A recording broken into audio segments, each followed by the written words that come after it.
أشهد أن لا إله إلا الله وحده لا شريك له وأشهد أن محمدا عبده ورسوله أما بعد فأعوذ بالله من الشيطان الرجيم بسم الله الرحمن الرحيم الحمد لله رب العالمين الرحمن الرحيم مالك يوم الدين إياك نعبد وإياك نستعين اهدنا الصراط المستقيم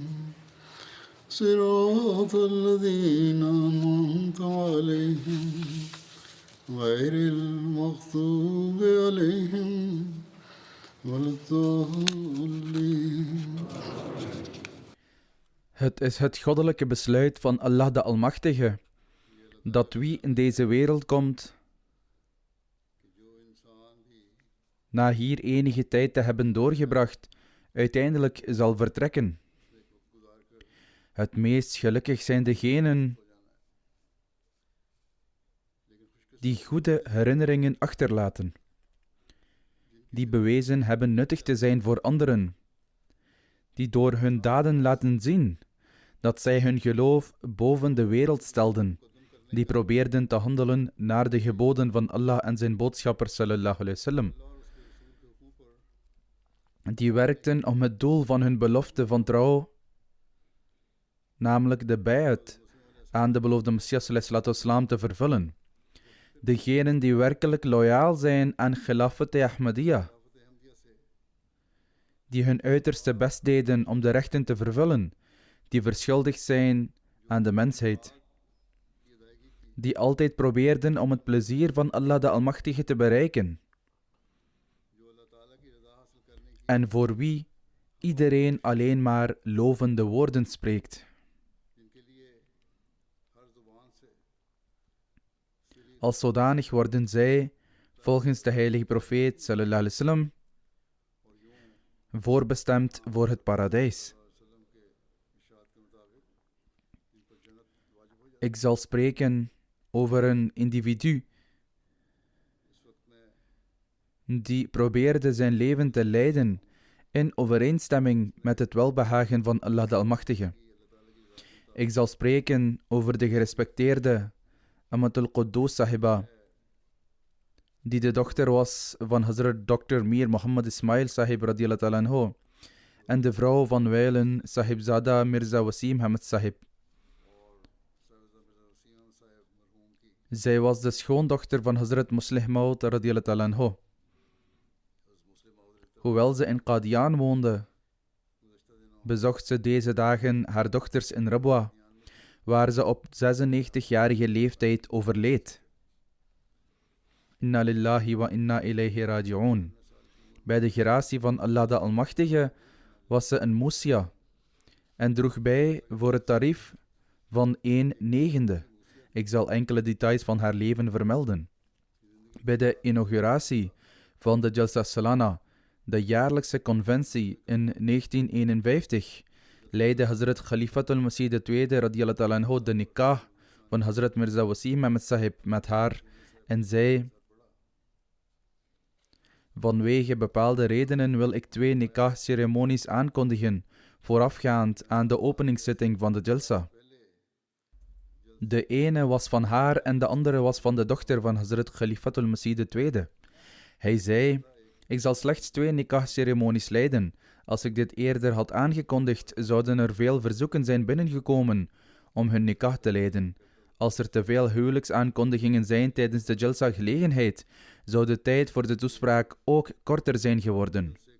Desondanks leidde hij deze 2 nikahs ter gelegenheid van deze Jalsa.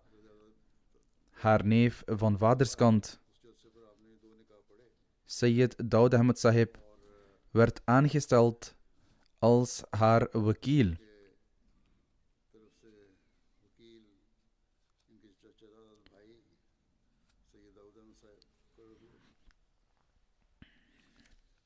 Tijdens de huwelijksaankondiging zei Hazrat Musleh Maud radiyallahu ta'ala anhu ook: over het algemeen huw ik mijn dochters alleen uit aan leven toegewijden van de Jamaat.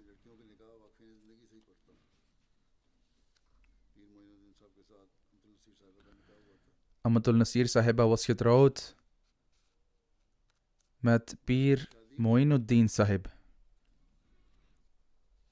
Toen zij getrouwd was, op verzoek van Hazrat Dr. Pir Muhammad Ismail Sahib's vrouw, woonde Hazrat Khalifatul Masih II de Rukhsatana, namelijk het wegzenden van de bruid naar haar nieuwe thuis bij aan de zijde van het meisje. Hij maakte geen deel uit van de stoet van de bruidegom, dat wil zeggen van zijn zoon. In plaats daarvan woonde hij de stoet bij van de zijde van het meisje. Allah Almachtige zegende hen met 3 dochters en een zoon.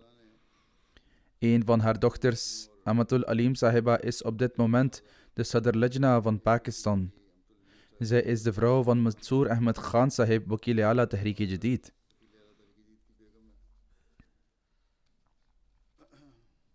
Wat betreft de andere 2 dochters, een van hen, Amatul Karim Sahiba, is de vrouw van kapitein Majid Sahib. Amatul Rauf Sahiba is de vrouw van Dr. Ibrahim Munib Sahib en Amatul Karim is de vrouw van Majid Khan. Mirza Kaleem Ahmed Sahib is hun zoon die in Amerika woont. Bij een gelegenheid zei Hazrat Musleh Maud radiyallahu ta'ala anhu het volgende tegen Mirza Wasim Ahmed Sahib. Hij was gekomen voor zijn huwelijk en was nog maar een aantal dagen getrouwd. Hij was de documenten voor zijn vrouw aan het regelen om haar mee terug te nemen. Zoals meestal het geval is. De betrekkingen tussen Pakistan en India fluctueren sterk. De spanningen waren hoog in die dagen, waarop Hazrat Musleh Maud tegen hem zei: de documenten van uw vrouw zullen te zijner tijde worden verwerkt. Verlaat haar en keer onmiddellijk terug naar Qadian. Aangezien daar tenminste iemand van de familie van de beloofde Messias ﷺ aanwezig zou moeten zijn. Boek onmiddellijk je plaats in het vliegtuig.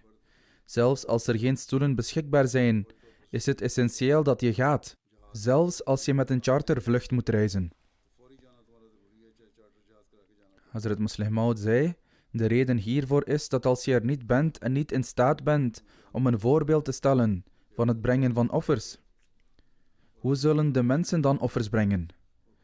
Terwijl dit een offer was van Mirza Wasim Sahib, was het ook een offer van Sahibzadi Amatul Quddus Sahiba.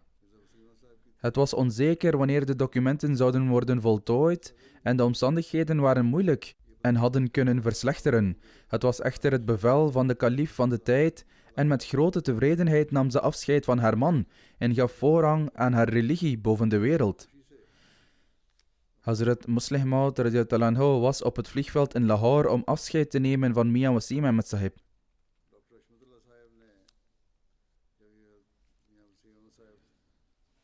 Dr. Hashmatullah Sahib zei: Hazrat Khalifatul Masih II radiyallahu anhu bleef staan op het vliegveld, continu kijkend naar het vliegtuig en bleef bidden totdat het vertrok en uit het zicht was.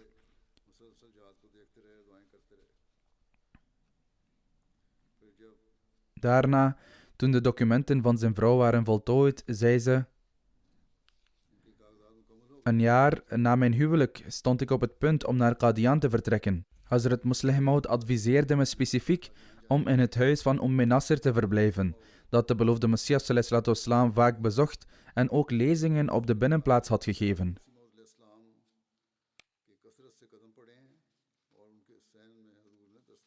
Na haar verhuizing naar Qadian speelde Sahibzadi Amatul Quddus Sahiba een vitale rol in het samenbrengen, organiseren en troosten van de vrouwen van de gemeenschap, inclusief de vrouwen en kinderen van de derwishan.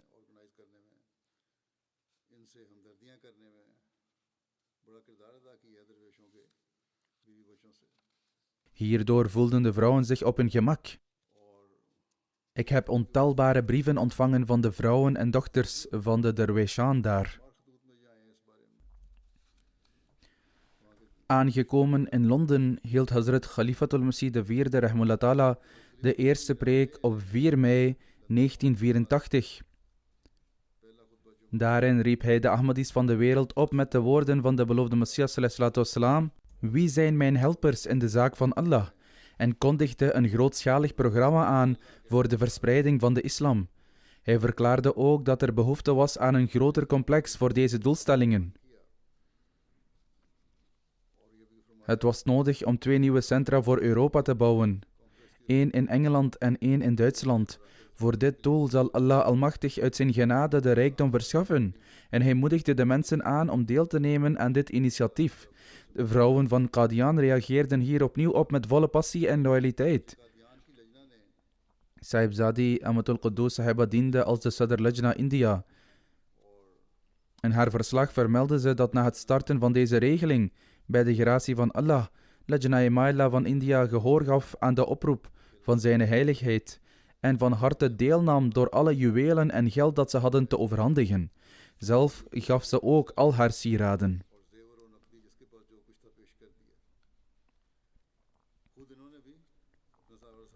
Onder de Lajna van India waren de eerste beloften die naar Hazrat Khalifatul Masih IV Rahimahullah Ta'ala werden gestuurd voor de Lajna van Qadian.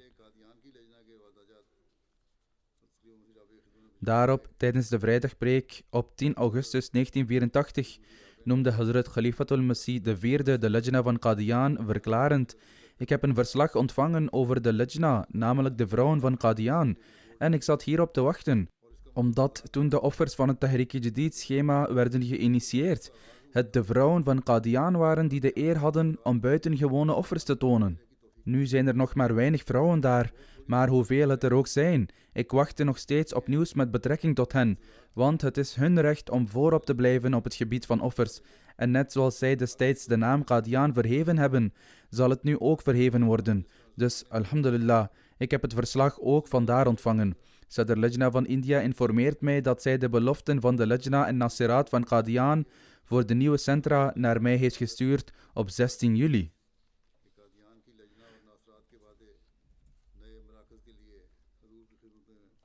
Ze schreef dat de preken van zijn heiligheid een groot verlangen inboezemde bij de vrouwen.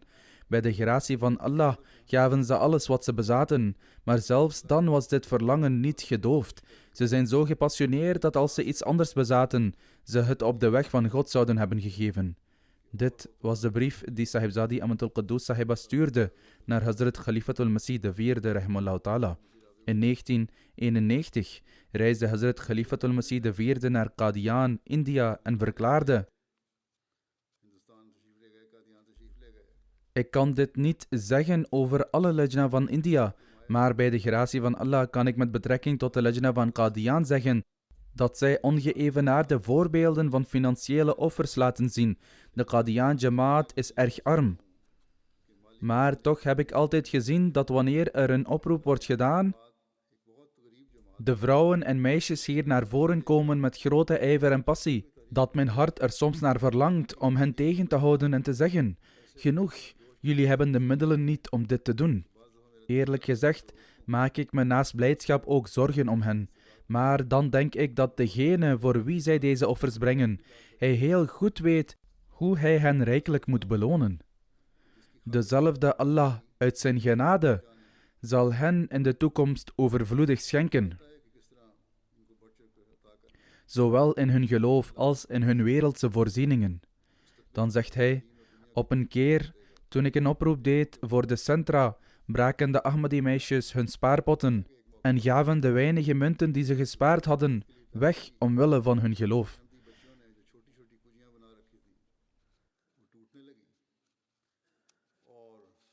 Hij zei toen: hoe goedgunstig en glorieus is onze Heer. Soms verstoken van enige liefde of vurigheid worden zelfs de miljoenen die aan zijn voeten gelegd worden afgewezen, en hij neemt ze niet aan omdat het geen waarde heeft.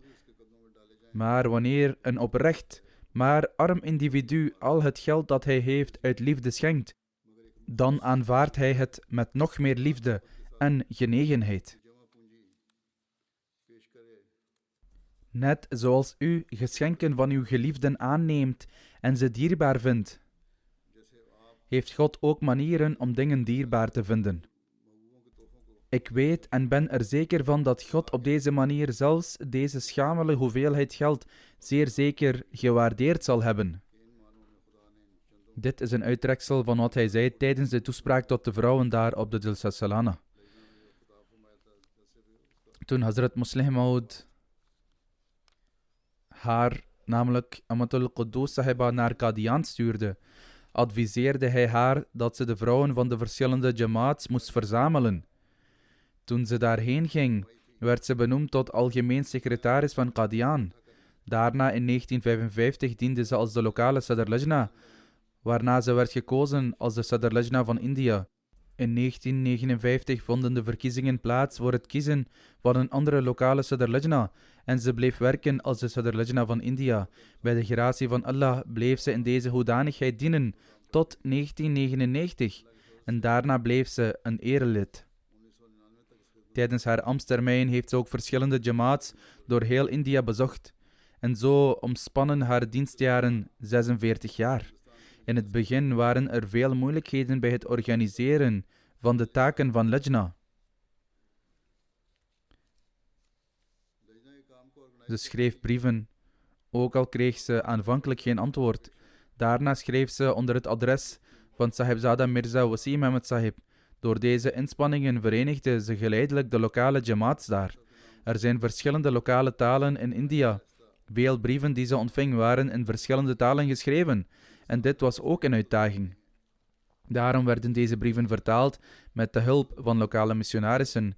Geleidelijk aan begon ze Mirza Wasim Ahmed Sahib te vergezellen op reizen naar afgelegen vestigingen van de gemeenschap. Op deze manier organiseerde ze de verschillende lokale afdelingen van de gemeenschap die veel hulp nodig hadden na de deling.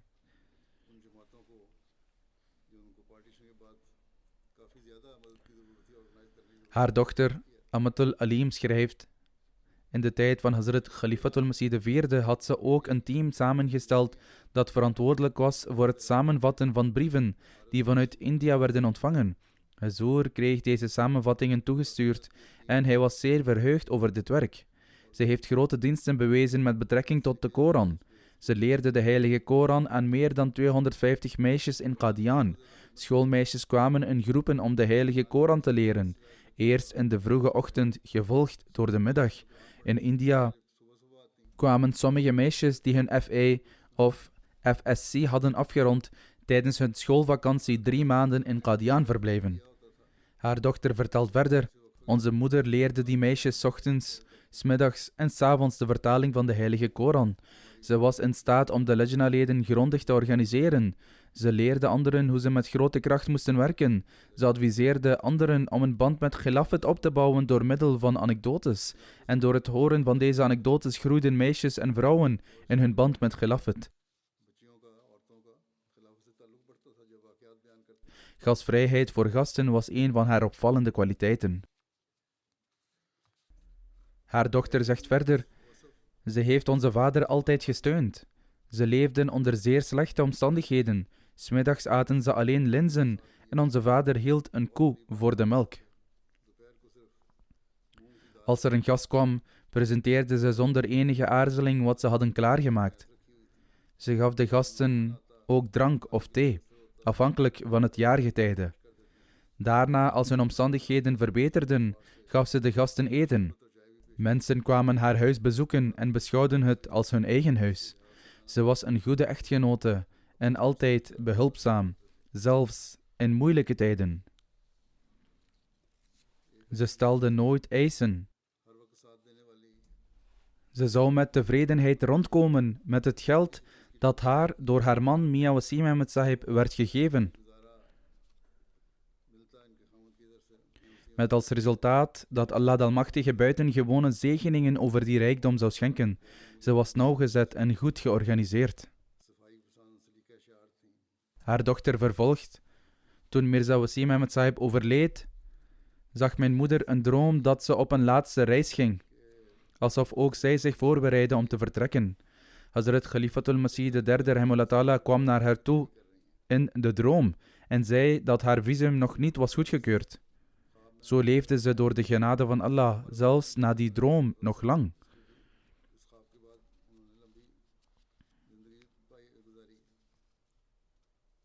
In 2007 werd Mirza Wasim Ahmed Sahib ziek, maar kort daarna herstelde Allah de Almachtige zijn gezondheid. Na zijn herstel plande hij een bezoek aan de lokale afdelingen van de Jamaat in Hyderabad en nam zijn vrouw mee. Het was tijdens dat bezoek dat Ahmadul Quddus Sahiba de bovengenoemde droom zag en bang werd dat dit misschien de laatste momenten van Mirza Wasim Ahmed Sahib waren. Desalniettemin was hij op dat moment gezond en wel, maar ze stond erop dat ze terugkeerden naar Qadian. Bij hun terugkeer naar Qadian werd hij opnieuw ziek en tijdens die ziekte overleed hij. In haar laatste jaren verloor ze haar gezichtsvermogen en gebruikte ze een gehoorapparaat.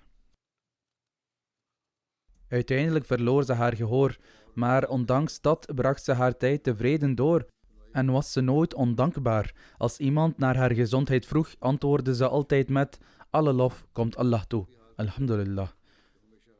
Zoals ik al zei, doneerde ze onmiddellijk al haar juwelen aan het initiatief voor de aankoop van 2 nieuwe hoofdkantoren voor de gemeenschap, welk initiatief ook werd gelanceerd door de kalif van de tijd. De eerste contribuanten uit Qadian waren altijd Mirza Wasim Ahmed Sahib en zijn vrouw. Haar dochter zegt: als we een fout maakten tijdens het reciteren van de heilige Koran, zelfs als onze moeder in een andere kamer was, corrigeerde ze ons vanaf de plek waar ze was. Het was alsof ze de Koran uit haar hoofd had geleerd, ook al was dat niet zo. Het was door haar regelmatige recitatie van de heilige Koran dat zij in staat was om het te herinneren. Wanneer Mirza Wasim Ahmed Sahib de itikaf zou verrichten, zou ze voedsel voor hem sturen en ook voor de arme mensen in itikaf. Verder stuurde ze ook eten naar de meisjes die daar op kotschool zaten en naar de plaatselijke missionarissen. Ze was zo zorgzaam voor anderen dat het niet uitmaakte of ze ziek, koortsig of in een andere toestand was. Ze zorgde ervoor dat ze aanwezig was bij hun geluk of verdriet. In Qadian waren er mensen van verschillende standen. Ze leerden meisjes naaien en bereidden de bruiden voor op hun trouwdag. Ze had een cultuur gecreëerd waarin ze met iedereen in goede harmonie leefde. In 2005 bouwde de Lajna in Rabwa Sarai Masroor. Het is een groot gebouw. Voor dit initiatief droeg ze 100.000 roepies bij namens haar man, in plaats van onder haar eigen naam.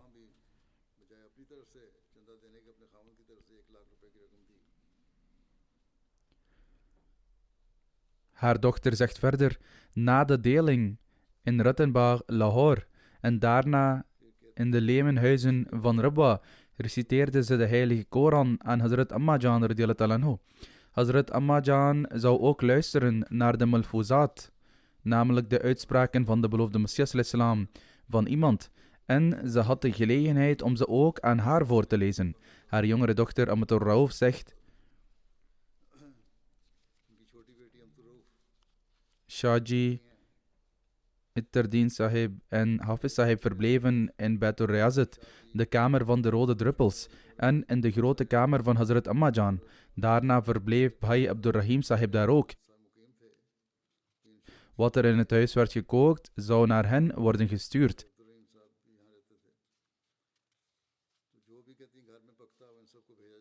Nadat het bezoekuur voor de vrouwen in Baitud Dawa afgelopen was, kwamen de vrouwen in het huis.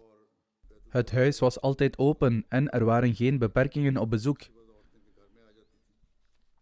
Er was ook geen deurbel en vrouwen konden gemakkelijk binnenkomen. Ze zegt verder: toen Mirza Wasim Ahmed Sahib overleed en Inam Ghauri Sahib werd aangesteld als de Nazir Allah, toonde onze moeder volledige gehoorzaamheid en diende verzoeken in voor alles volgens de juiste procedure. Ze gaf haar wasiyat en betaalde het verschuldigde deel van haar bezit tijdens haar leven. Ze behoorde ook tot de Daftar Awal voor de Tahrik-e-Jadid-regeling.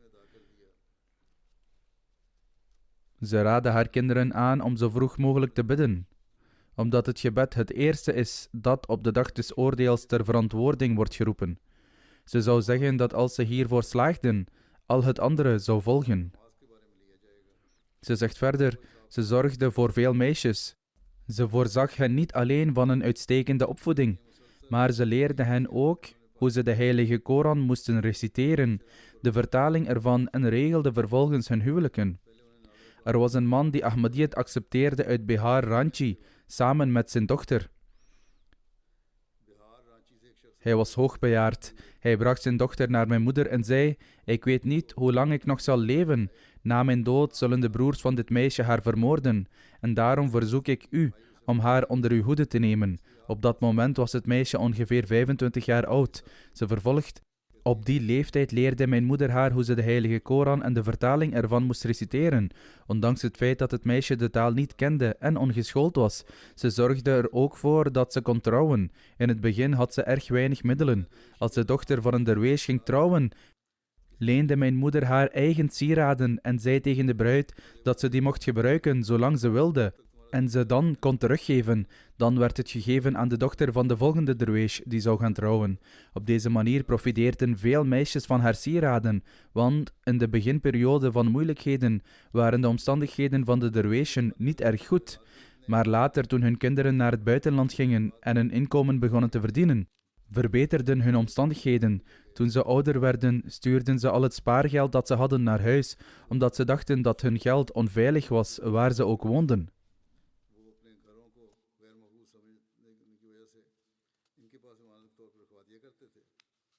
Ze zegt, onze moeder had een kast waarin ze alle vertrouwelijke spullen bewaarde, of het nu iemand sieraden, geld of iets anders was. Ze zegt, ik zag dat er veel verschillende dingen veilig bij haar werden bewaard. Als er iemand kwam om zijn trust op te halen, vertelde ze me waar ik het uit de kast moest halen. Dan vroeg ze eerst aan de persoon aan wie het vertrouwen werd teruggegeven, om het voor haar te openen, om te controleren en er zeker van te zijn dat alles er was, en ze zou pas op haar gemak zijn als de persoon bevestigde dat alles er was. Alle derweesjen kwamen uit goede families. Er heerste echter armoede in die tijd.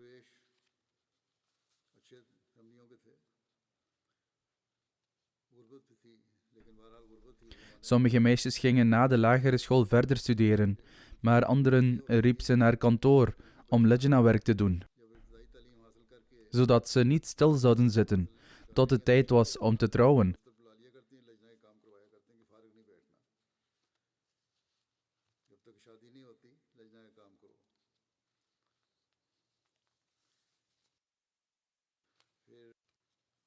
Omdat er geen formeel kantoor was, had ze een klein kantoortje in haar huis gemaakt, waar ze ook hun schoolwerk deden.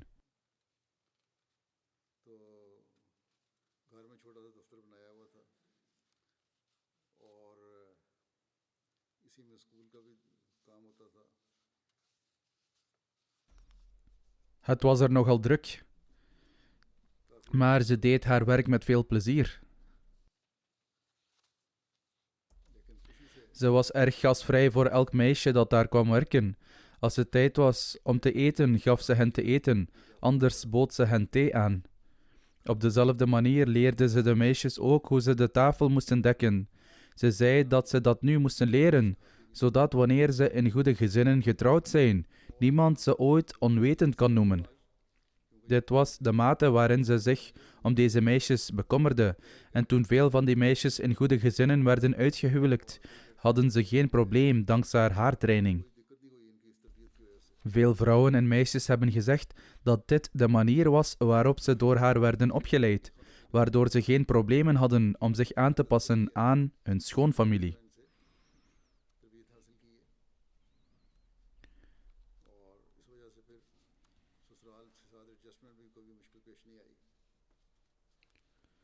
Ze maakte ook eigenhandig de kleren en cadeaus voor de bruiden klaar.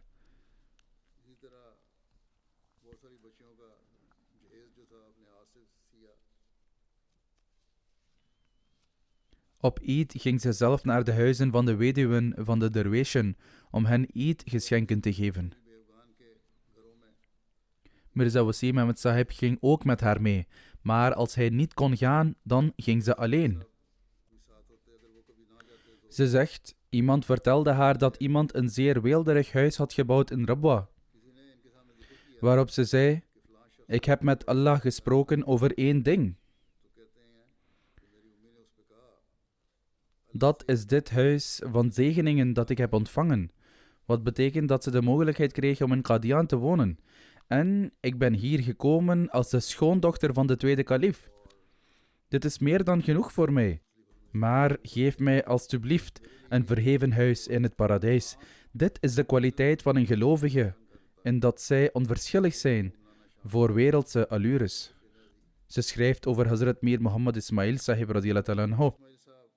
Omdat ik al van jongs af aan dol was op netheid, liet Mir Sahib niemand anders dan mij zijn kamer schoonmaken, omdat ik al zijn spullen, zoals notities, boeken en wat dan ook, na het schoonmaken meteen weer terugzette waar ze lagen. Daarom zei hij, niemand mag in mijn kamer komen, behalve Amat al-Qudus.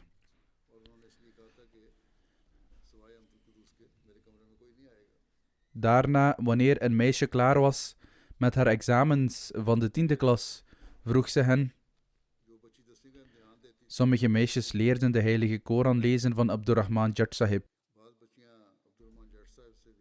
Ze vroeg hen of ze begonnen waren met het lezen van de vertaling van de heilige Koran. Ze zegt, wanneer meisjes slaagden voor hun examens van de 10e klas, kwamen ze naar onze moeder om de vertaling te leren. Er waren dan 3 klassen tegelijk en ze leerden hen binnen 3 jaar de hele vertaling van de heilige Koran. En daarnaast leerden ze ook de grammatica. Veel mensen, vrouwen en meisjes, hebben me geschreven dat ze hen ook jurisprudentie leerden. Ze hadden passie voor het onderwijzen van de hele heilige Koran en zorgden ervoor dat geen enkel meisje wegging zonder alles geleerd te hebben. Ze was ook regelmatig in het aanbieden van tahajjud. In haar laatste ziekte, zelfs als ze extreem ziek werd, zou ze nog steeds bezorgd zijn om op tijd gewekt te worden om tahajjud aan te bieden. Zolang ze daartoe in staat was, hield ze haar vasten. Vooral in de Ramadan ging ze naar de moskee voor het tarawih-gebed. De rest van de tijd bad ze thuis. Maar tijdens de Ramadan ging ze speciaal naar de moskee om te bidden. Ze had een diepe liefde voor Khilafat.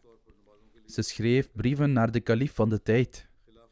Haar dochter zegt, als ze als antwoord een antwoord kreeg dat uiting gaf aan plezier, dan deelde ze dat graag met ons om ons te laten zien hoe de kalif zijn plezier had uitgedrukt. Toen Hazrat Khalifatul Masih IV Rahmullah Ta'ala Qadian bezocht in 1991, regelde ze zelf zijn kamer. Zo ook in 2005, toen ik Qadian weer bezocht, regelde ze zelf onze kamer en nam alle planning op zich. Zette onder andere het bed en deed dit werk met grote oprechtheid en loyaliteit. Toen, ondanks dat ik zei dat ons eten apart gekookt zou worden, stond ze erop dat ze dagelijks 1 maaltijd zou koken. En dat deed ze ook.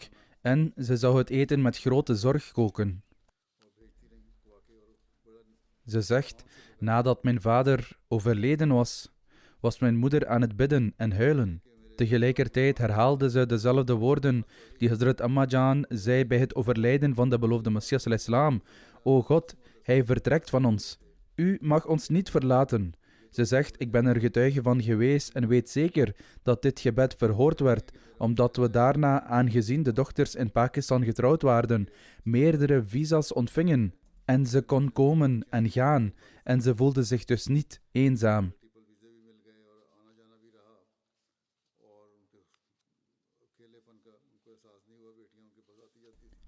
Haar zoon zegt, de meeste gasten kwamen en logeerden in Darul Masih.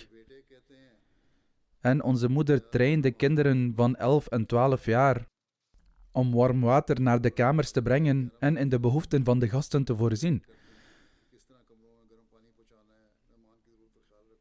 Op dezelfde manier had Mia Wasim Ahmed Sahib connecties met de regeringsambtenaren en dus stelde ze de gemeenschap voor aan hun vrouwen en hield daarna contact met hen.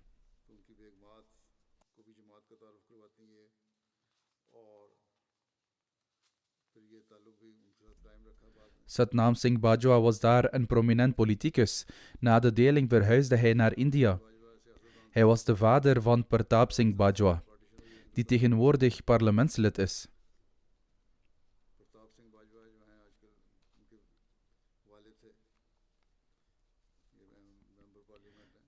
Haar zoon vertelt: zijn vrouw kwam ook vaak bij ons thuis en ze bewaarde zelfs haar spullen bij onze moeder.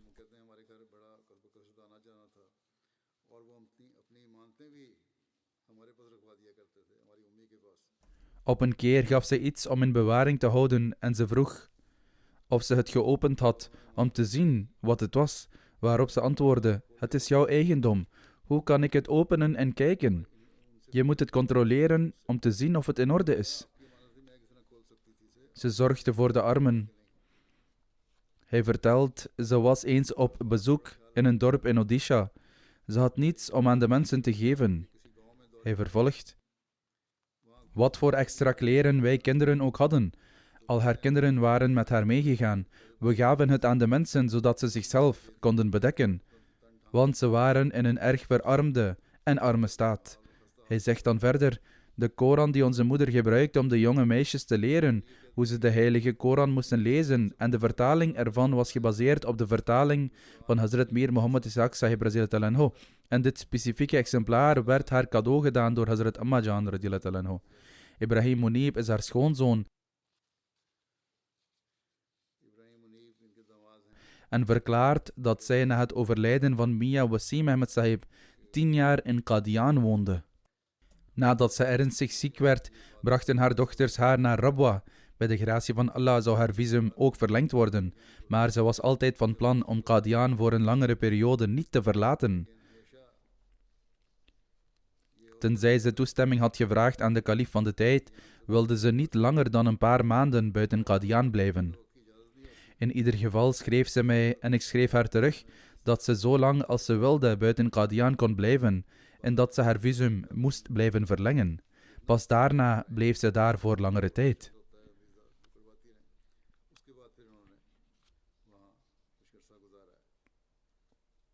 Hazrat Muslih Maud radiyallahu anhu vertelde haar toen ze naar Qadian vertrok om niet naar de bazaar in Qadian te gaan, die aan de Hindoes toebehoorde, omdat ze de beloofde Messias ﷺ verbaal beledigd hadden.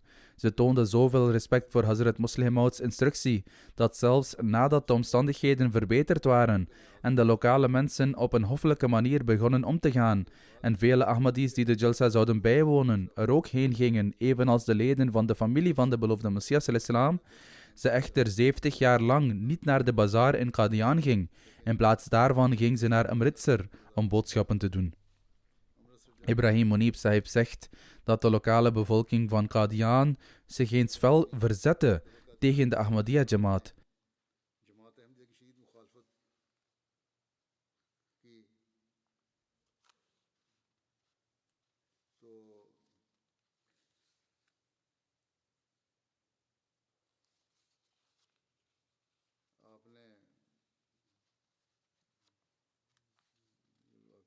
Het verhaal van dit incident is onvolledig.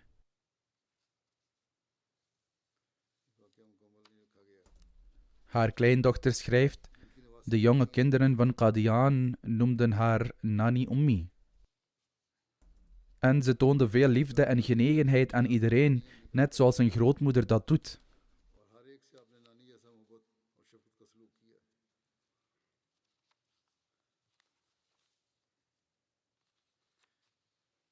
Ze schrijft verder: op een keer was ze aan het uitrusten vanwege een zwakke gezondheid.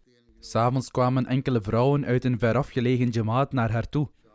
Omdat geen van de oudsten thuis was, vertelde ik hen dat ze rustte en dus gaven ze een klein briefje met het verzoek om te bidden en vertrokken.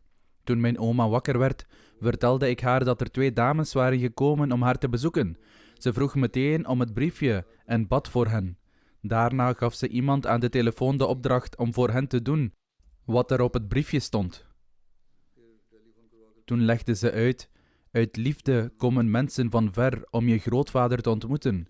En hij zou ze nooit zo terug laten gaan. Daarom moet je de gasten ook eren en ze laten zitten. Je had het mij kunnen vertellen. Mijn grootmoeder legde me dit uit op een heel liefdevolle manier, die tot op de dag van vandaag in mijn geheugen gegrift staat. Haar kleinzoon, Syed Hashir, vertelt: ik vroeg haar om mij advies te geven omdat ik missionaris word. Hij studeert momenteel in Jamia Canada. Ze antwoordde: je krijgt al het advies van de kalif van de tijd. Daarom hoef ik je geen advies te geven. Luister aandachtig naar zijn woorden en handel ernaar. Ze vertelde me ook om het volgende gebed te reciteren: Rabbi kullu shay'in khadimuka rabbi fahfazni wansurni warhamni. Over de telefoon zou ze me altijd adviseren om mijn waqf tot het uiterste te vervullen en een echte helper van Khilafat te worden. Veel niet-moslims woonden haar begrafenis bij en noemden haar met veel liefde. Onder hen was Fateh Jang Singh, een voormalig lid van het parlement. Hij vertelde dat hij zijn kinderjaren in haar huis en onder haar hoede had doorgebracht. Hij ging ook naar de Wagah-grens om het lichaam te ontvangen. Hij zei dat het was alsof hij zijn moeder voor de tweede keer begroef. Hij zei verder dat ze, toen ze nog heel klein waren, haar huis bezochten en dat ze hen te eten gaf en goed voor hen zorgde. Mala, een van haar kleindochters, zegt: ze was een voorbeeld voor ons wat betreft haar liefde en gehoorzaamheid voor Khilafat. Sinds ze overleden is, hebben honderden mensen gebeld om hun medeleven te betuigen. En iedereen sprak vol lof over haar.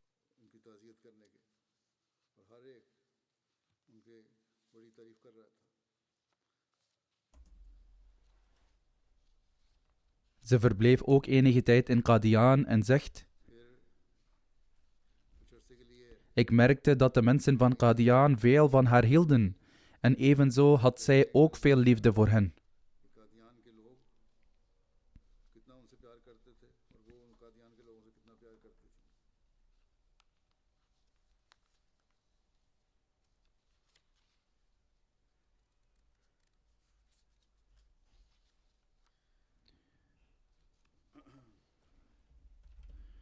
Ze vertelde ook dat toen ik in 2008 naar Qadian zou reizen, maar door de omstandigheden op dat moment de ronde werd geannuleerd en ik terugkeerde uit Delhi, ze erg verdrietig was omdat ze niet wist of ze de kans zou krijgen om me weer te ontmoeten.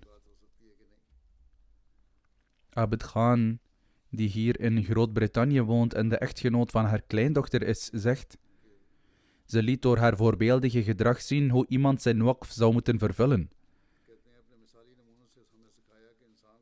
Ze had een heel vriendelijk karakter, maar op een keer zag ik haar op een heel strenge toon spreken. Het was een bruiloft van een lokaal meisje in Qadian, maar zij, namelijk Sahibzadi Amatul Quddus Sahiba, werd onwel en had een zeer ernstige hoofdpijn. Toen ze haar gezondheid zag, stelde haar kleindochter voor om haar excuses aan te bieden en in plaats daarvan te rusten, maar ze antwoordde: Mala, ik zal zeker aanwezig zijn op de bruiloft. Je weet niet welke relatie ik heb met de mensen van Qadian.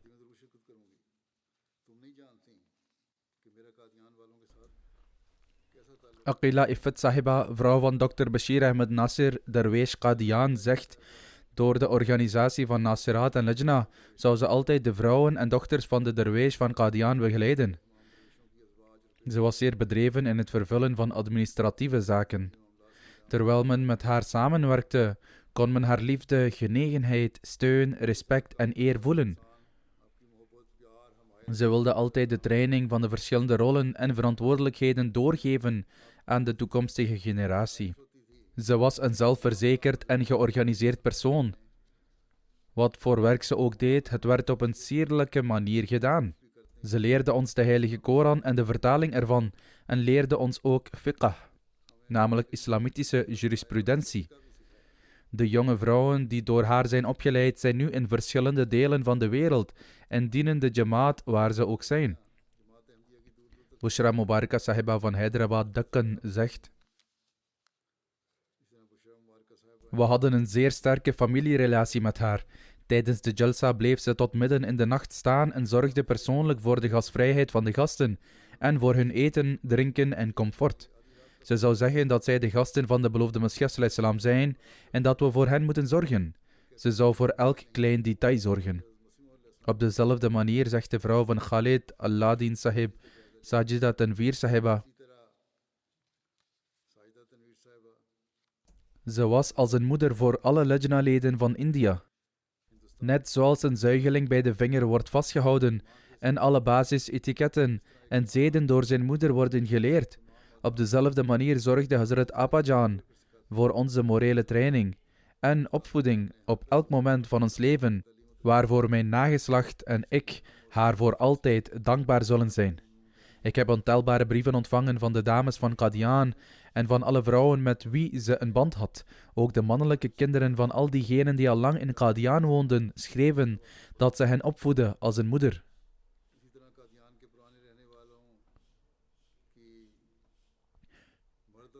Hun kinderen hadden het ook over haar band met Khilafat, zoals ik al eerder zei.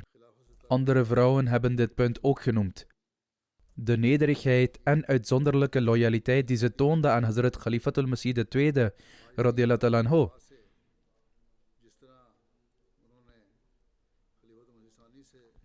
Ze onderhield dezelfde band later en ook met mij.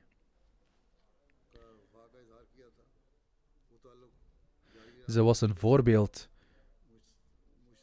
Toen ze mij ook hier ontmoette ze mij met het grootste respect en eerbied. Toen ik in 2005 naar Qadian ging, toonde ze grote zorg voor de gastvrijheid van de gasten. Bovendien was bij elke ontmoeting de vreugde van haar gezicht af te lezen. In 2005, toen ik vertrok, kwam ze naar Delhi vanuit Qadian, ondanks haar slechte gezondheid. Mogen Allah de Almachtige haar status verhogen en haar kinderen in staat stellen haar deugdzame daden voor te zetten. Mogen Allah de mensen van Qadian in staat stellen om elkaar dezelfde liefde te tonen die zij had voor de mensen van Qadian. Op dit moment woont er geen enkele bloedverwant van de beloofde Messias ﷺ meer in Qadian. Mogen Allah de Almachtige omstandigheden scheppen waardoor iemand van de familie daarheen kan gaan. Mogen Allah de Almachtige de status van de overledene verhogen. Er is hier nog een begrafenis. Is die al aangekomen? De begrafenis is van Mohammed Arshad Ahmadi Sahib uit het Verenigd Koninkrijk. Hij is onlangs op 71-jarige leeftijd overleden. Inna lillahi wa inna ilayhi raji'un. Hij was de zoon van Yusuf Ahmadi Sahib uit Nairobi, die de beloofde Messias ﷺ accepteerde en trouw beloofde. Hij was de zoon of de kleinzoon. Desalniettemin was hij van het nageslacht van Yusuf Ahmadi Sahib, die trouw aan de beloofde Messias ﷺ beloofde. Hij kwam van Nairobi naar het Verenigd Koninkrijk toen hij 15 jaar oud was. Hij trouwde met Amatul Basir Sahiba, die de dochter was van Hazrat Khalifa Salahuddin Sahib en kleindochter van Hazrat Dr. Khalifa Rashiduddin Sahib, radiyallahu anhu, die een metgezel was van de beloofde Messias ﷺ. Bij de gratie van Allah de Almachtige was hij een Musi. Naast zijn vrouw laat hij 2 zonen en een dochter achter. Hij had een sterke band met de Jamaat, waar hij ook woonde. Hij diende de Jamaat op de een of andere manier. In Khuddamul Ahmadiyya diende hij als Muhtamim. Hij diende als de nationale secretaris Ishaat voor het Verenigd Koninkrijk voor meer dan 20 jaar. Hij had een intellectuele inborst.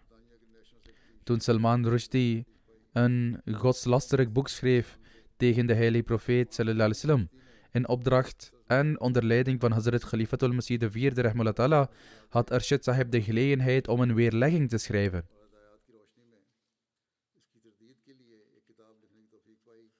Hij verrichtte regelmatig gezamenlijke gebeden. Sinds we hierheen verhuisden, kocht hij een huis in de buurt van Islamabad met de bedoeling dat hij gebeden zou aanbieden. Hij had een band van liefde voor de heilige profeet sallallahu alaihi wasallam en de beloofde Messias sallallahu alaihi wasallam. Hij reciteerde regelmatig de heilige Koran. De overledene had een passie voor het verspreiden van de boodschap van Islam Ahmadiyyat. Hij gaf regelmatig chanda. Hij ontmoette iedereen met liefde en warmte en was welsprekend. Hij was een oprecht persoon die een diepe band van eerbied had met Khilafat. Bij een gelegenheid zei Hazrat Khalifatul Masih IV rahimahullah ta'ala over hem: ik heb Arshad Ahmadi Sahib altijd extreem gehoorzaam gevonden. Iets dergelijks zie je zelden. Wat ik ook tegen hem zeg, hij accepteert het onmiddellijk. Vanwege deze kwaliteit van hem heb ik veel respect voor hem en zijn familie. In werkelijkheid ging deze gehoorzaamheid en onderdanigheid aan Khilafat zelfs daarna door. Ik heb hem altijd als nederig en gehoorzaam aan Khilafat ervaren. Hij gaf altijd voorrang aan eer en respect voor de Jamaat. Mogen Allah de Almachtige hem zijn genade en vergiffenis schenken en mogen Allah zijn kinderen de kans geven om zijn deugdzame daden voor te zetten. Een van zijn zonen is een leven toegewijde. Er is een afwezig begrafenis van Ahmad Jamal Sahib, een Afro-Amerikaan.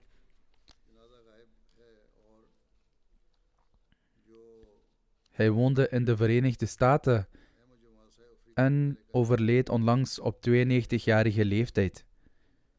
Inna lillahi wa inna ilayhi raji'un.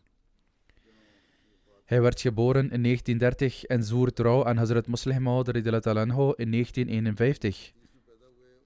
In de jaren 50 en 60 had hij de mogelijkheid om financiële offers te brengen voor Masjid Sadiq, Chicago. Hij was een zeer nederig en bescheiden individu. Hij had een band van liefde en loyaliteit met de Jamaat en Khilafat. Om naar MTA te kijken installeerde hij eerst een schotelantenne en later keek hij online. Hij luisterde regelmatig naar mijn toespraken en preken.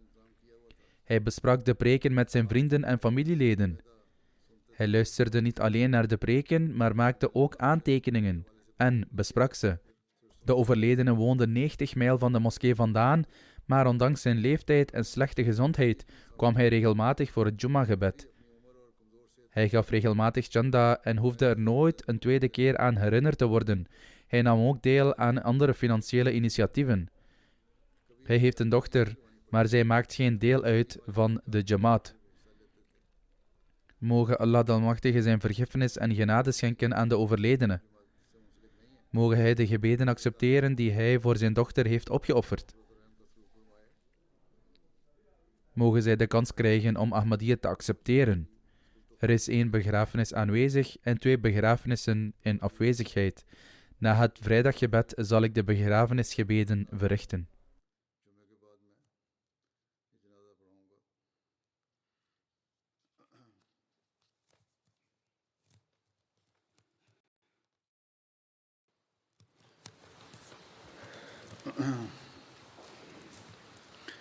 Alhamdulillah, alhamdulillah, nahmaduhu wa nasta'inuhu wa nastaghfiruhu wa nu'minu bihi wa natawakkalu alayhi wa na'udhu billahi min shururi anfusina wa min sayyiati a'malina.